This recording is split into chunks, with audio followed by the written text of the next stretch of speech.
নমস্কার সবাইকে আমার এই ছোট্ট পরিবারে অনেক স্বাগত জানাই। আশা করছি সকলেই খুব ভালো আছেন। বড়দেরকে প্রণাম আর ছোটদের জন্য রইল অনেকটা স্নেহ। তো সব কিছু মিলিয়ে আজকের ব্লগটি শুরু করছি। এই যে দেখতেই পাচ্ছেন আপনারা, সকাল সকাল কলার মোচা নিয়ে বসে পড়েছি। আজকে রান্না হবে কলার মোচা।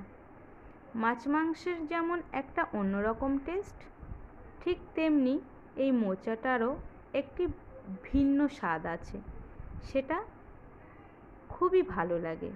আর কে কে মোচা খেতে ভালোবাসো আমাকে জানিও। তো মোচা তো খাওয়া বললেই খাওয়া না, এটা আবার অনেকটা সময় সাপেক্ষ। এটাকে বাছতে হয়, আর রান্নাটাও নাকি অতটা সোজা না।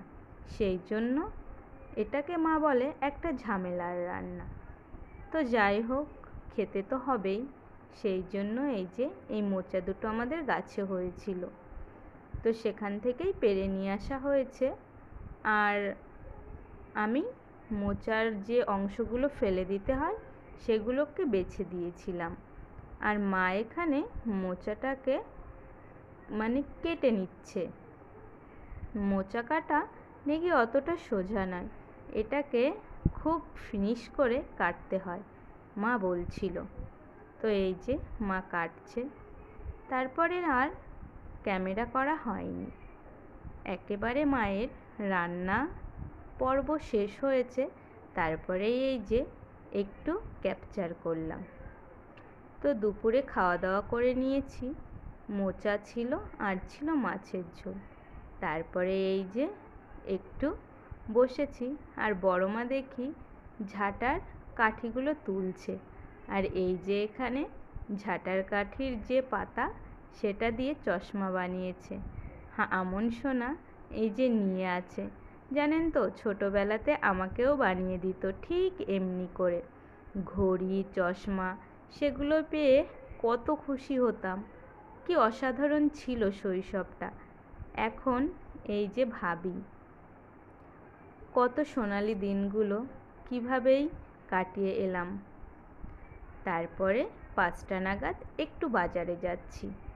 আমাদের বাড়িটা যেহেতু গ্রামের ভেতরেই, তো সেই রাস্তা ধরেই বাজারের পথে চলেছি। চারিদিকটা বেশ অসাধারণ লাগছিল। এই যে বাজারে চলেও এসেছিলাম কিছু টুকিটাকি জিনিস নিতে। আসলে একটা জ্যামিতি বক্সের প্রয়োজন ছিল। আমার দিদির মেয়ে, ওর প্রয়োজন। আমাকে ফোন করে বলেছিল, মনি আমার একটা জ্যামিতি বক্স লাগবে, ওই জন্যই নিতে আসা। আর তার সঙ্গে এই যে টুকিটাকি কিছু জিনিস নেব যেগুলো আমার প্রয়োজন। এখানে আমি তুলি দেখছিলাম। আসলে তুলি অনেক প্রয়োজনেই লাগে। সামনে যেহেতু লক্ষ্মী পুজো আসছে, আলপনা দিতে হবে। খুব ভালো না পারলেও যতটুকু পারি আর কি, হাতে দিতে একটু অসুবিধা হয়। সেই জন্য দুটো তুলি নিয়েছি, আর এখানে নিয়েছি একটা ক্লে। যাই হোক, সমস্ত কিছু নিয়ে বাড়িতে ফিরেছি। তারপরে আস্তে আস্তে একটু সন্ধ্যা হয়ে গেছিল। বাবা দেখি বাজারে গিয়েছিলেন, সেখান থেকে বাজার করে নিয়ে এসেছে। আর এই যে আমাদের জন্য খাবার হিসাবে ফুচকা নিয়ে এসেছে, তো সেটা খেয়েছি।